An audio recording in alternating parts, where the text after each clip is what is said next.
శాసనసభ ఆవరణలో చేనేత వస్త్రాల ప్రదర్శన విక్రయ కేంద్రాలను స్పీకర్ అయ్యన్న పాత్రుడు ప్రారంభించారు. ఆప్కో ఆధ్వర్యంలో ఏర్పాటు చేసిన స్టాళ్లను స్పీకర్ పరిశీలించారు. చేనేత కార్మికులతో ముచ్చటించారు. వారి నైపుణ్యాన్ని అభినందించారు. పట్టు చీరలు, పట్టు పంచెలను కొనుగోలు చేసి వారిని ప్రోత్సహించారు. ప్రజలందరికీ చేనేత వైభవం తెలియజేసేందుకే ఈ ఎగ్జిబిషన్ ఏర్పాటు చేసినట్లు తెలిపారు. నేతన్నలను ఆదుకునేందుకు ప్రభుత్వం అన్ని విధాలా కృషి చేస్తోందన్నారు. మంత్రులు, ఎమ్మెల్యేలు, ఎమ్మెల్సీలు అందరూ ఈ స్టాళ్లను సందర్శించి వస్త్రాలను కొనుగోలు చేయాలని పిలుపునిచ్చారు. ఈ కార్యక్రమంలో మంత్రి సవిత, డిప్యూటీ స్పీకర్ రఘురామకృష్ణరాజు, పలువురు ఎమ్మెల్యేలు పాల్గొన్నారు.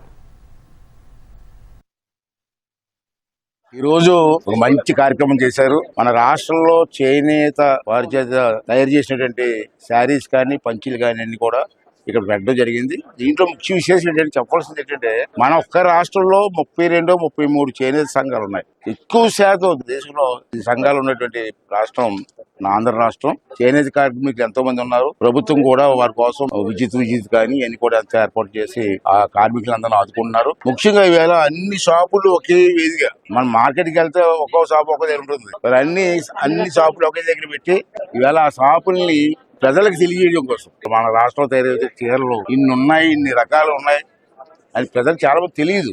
ఈ ఎగ్జిబిషన్ వల్ల అందరికి తెలుస్తుంది. ఈ చేనేత కార్మికులు చేస్తున్న కార్యక్రమాన్ని ప్రోత్సహించి ఈ ఆశీర్వాదం ఇవ్వాలని చెప్పి ప్రతి ఒక్కరిని కోరుకుంటున్నాను.